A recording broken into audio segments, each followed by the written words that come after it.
Assalamualaikum warahmatullahi wabarakatuh. Selamat datang di Tenda Misteri.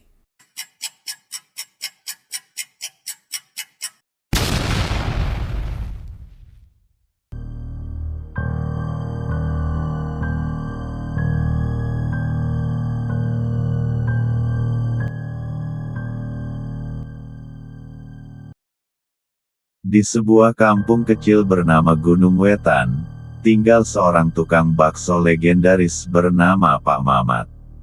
Ia sudah berjualan bakso selama hampir 20 tahun. Gerobaknya selalu bersih, penampilannya rapi, dan senyumnya tak pernah hilang dari wajahnya. Tapi yang paling membuat semua orang ketagihan adalah cita rasa baksonya yang luar biasa lezat dan dagingnya selalu terasa segar.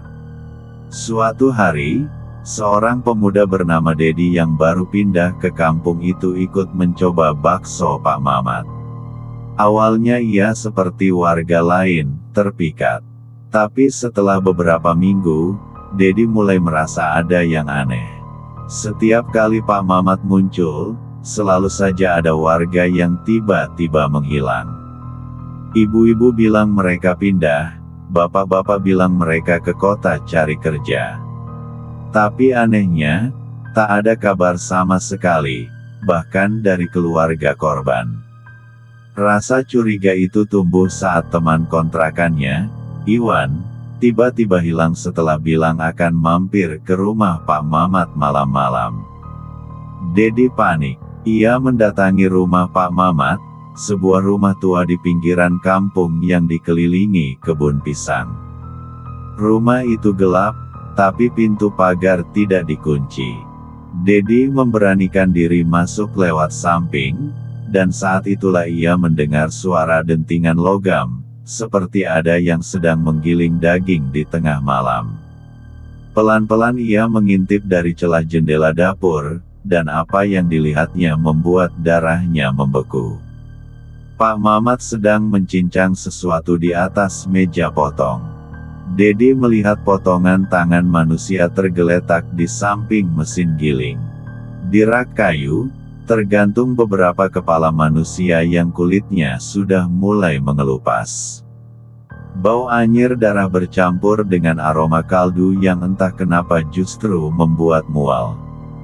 Pak Mamat menghentikan aktivitasnya, menoleh ke arah jendela, dan tersenyum lebar. "Mas Dedi, mau coba daging yang baru datang malam ini?" Dedi langsung lari, tapi langkahnya terhenti saat melihat sesuatu di tanah dekat pintu belakang. Baju Iwan sobek, berlumuran darah. Mulutnya tercekat. Ia berlari tanpa suara, menahan napas, dan sembunyi di balik pohon. Keesokan paginya, ia melaporkan kejadian itu pada kepala desa. Tapi yang membuatnya syok, Pak Kepala Desa hanya tertawa kecil. "Ah, kamu belum terbiasa aja sama tradisi kampung sini.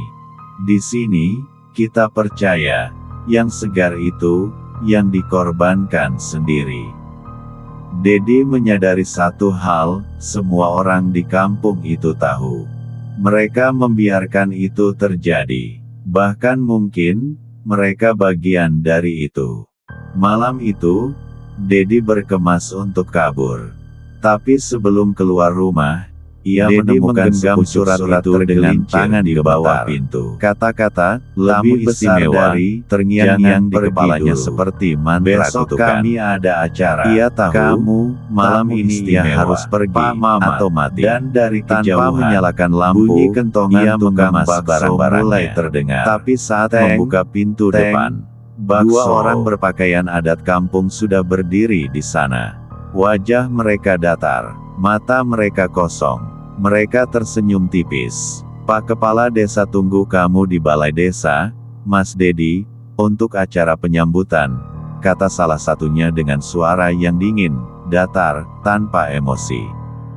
Dedi mundur perlahan dan menutup pintu rapat. Ia tak punya banyak waktu. Ia naik ke atap rumah kontrakannya, meloncat ke pohon mangga di samping, lalu menyelinap ke arah jalan setapak di belakang kebun. Tapi kampung itu terasa berubah. Jalan yang ia kenal tiba-tiba bercabang jadi 2, lalu 3. Rumah-rumah yang tadi terang kini gelap dan senyap.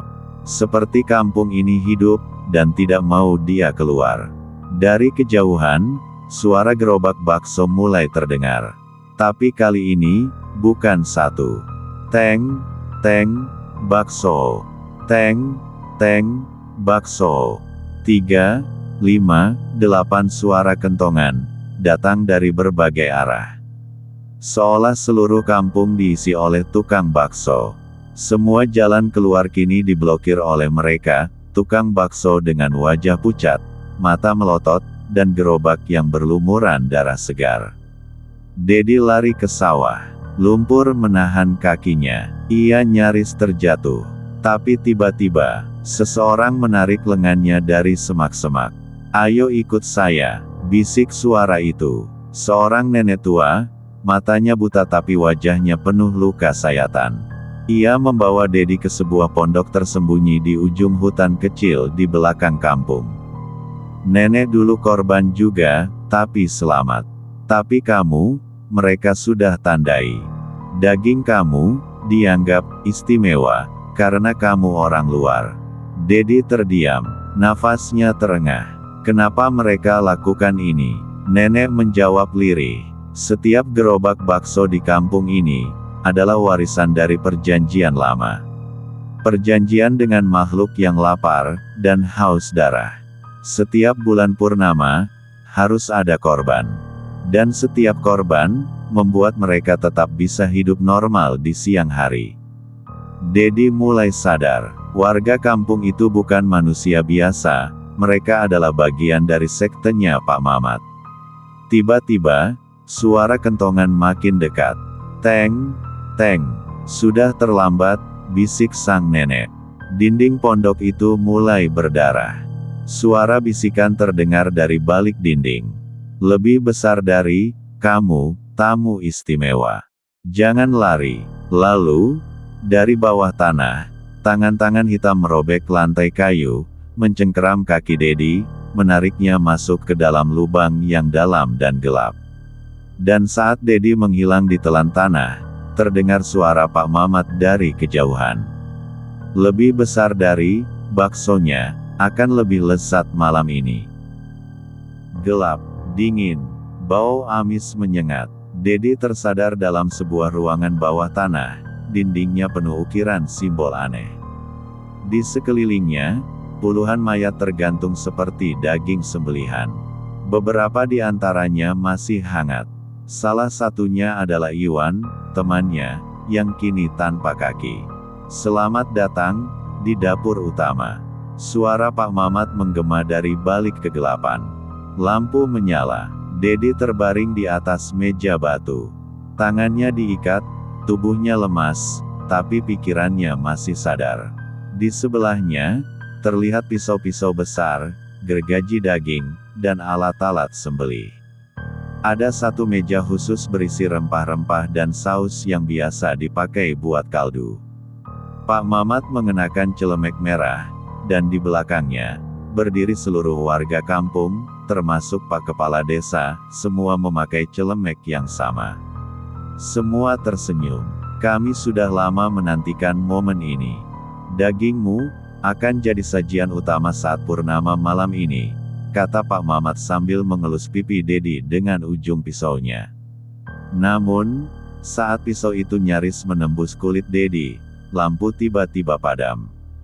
Terdengar jeritan dari salah satu warga. Suara benda berat jatuh. Lampu darurat menyala merah. Dari dalam ruangan, muncul sesosok makhluk hitam besar. Tingginya lebih dari 2 meter, wajahnya seperti tengkorak babi, matanya menyala merah, giginya tajam. Makhluk itu meraung, lalu menerkam salah satu warga dan merobek tubuhnya hidup-hidup. Ternyata, makhluk yang mereka sembah selama ini sudah bosan diberi korban biasa. Ia ingin sesuatu yang berbeda, mereka sendiri. Kepanikan terjadi. Pak Mamat mencoba kabur, tapi tangannya dicengkeram oleh makhluk itu dan ditarik sampai tubuhnya robek 2. Dedi menggunakan kesempatan itu. Ia berusaha melepaskan ikatannya. Di tengah kekacauan, nenek tua dari sebelumnya muncul, membuka borgolnya, dan menyuruh Dedi lari.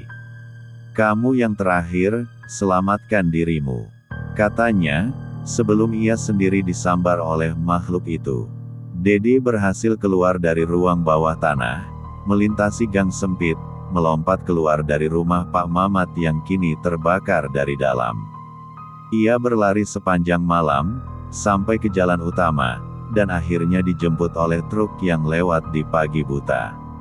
Saat ia melihat ke belakang, kampung Gunung Wetan sudah lenyap.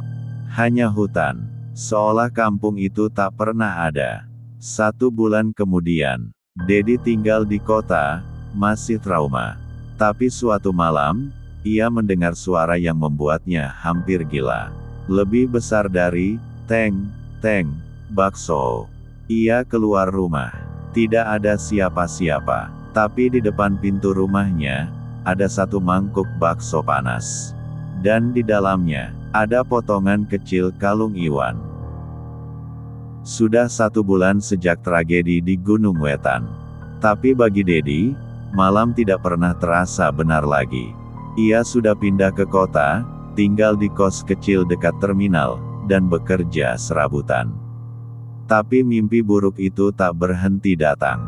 Mimpi tentang suara kentongan, tentang wajah Pak Mamat yang hancur, tapi tersenyum, dan tentang mangkuk bakso berdarah. Awalnya, ia pikir itu hanya trauma. Sampai suatu malam, saat pulang kerja, ia menemukan selembar kertas di bawah pintu kosannya. Tulisannya cuma 1 baris. Lebih besar dari, "Rasa dagingmu masih kami ingat." Dedi panik. Ia tanya ke pemilik kos, siapa yang mampir. Tapi ibu kos bilang tak ada siapa-siapa. CCTV, mati sejak pagi. Yang bikin makin serem, di lantai luar pintu, ada jejak roda gerobak dan tetesan kuah bakso. Malam-malam teror. Setiap malam, Dedi mulai mendengar suara kentongan jauh. Kadang jam 1, kadang jam 3 dini hari. Kadang cuma suara langkah roda. Tapi tak pernah ada orang di jalan. Suatu malam, ia nekat intip dari celah jendela. Dan di ujung jalan, berdiri gerobak bakso. Sendirian. Tidak ada penjual. Tidak ada suara. Tapi asapnya masih mengepul. Saat ia mengedip, gerobaknya sudah lebih dekat. Besoknya, Dedi memutuskan konsultasi dengan orang pintar bernama Ki Marwan, yang dikenal bisa melihat dunia gaib. Setelah mendengar kisah Dedi, Ki Marwan diam lama. Lalu berkata, "Lebih besar dari, kamu bukan hanya korban.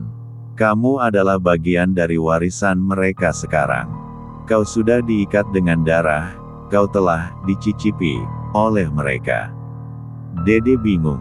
Apa maksudnya? Lebih besar dari, waktu kamu nyaris dipotong, darahmu sempat menyentuh altar mereka. Itu sudah cukup untuk membangkitkan ikatan spiritual. Kamu sudah ditandai. Dan sekarang, mereka akan mengirim gerobak terakhir. Dedi bertanya, gerobak terakhir? Ki Marwan menjelaskan, dalam dunia gelap, ada yang namanya gerobak arwah. Semacam kendaraan roh yang mencari daging sempurna untuk ditawarkan pada entitas kuno bernama Bata Raksa, sang pemilik rasa.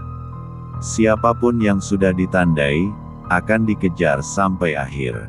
Dan gerobak itu bisa muncul di mana saja, bahkan di dalam mimpi. Malam itu, Dedi bermimpi ia duduk sendirian di sebuah warung tua. Pak Mamat datang membawakannya mangkuk bakso. Tapi saat ia menyendoknya, ia melihat bola matanya sendiri di dalam mangkuk itu. Ia terbangun dengan keringat dingin, dan lidahnya terasa asin, seperti habis menjilat darah. Saat bercermin, mata kirinya berdarah. Dan di dapur kos, ada mangkuk bakso yang belum pernah dia buat. Tak tahan lagi, Dedi memutuskan kabur keluar kota, ke daerah pegunungan. Tapi bahkan di sana, gerobak itu tetap datang.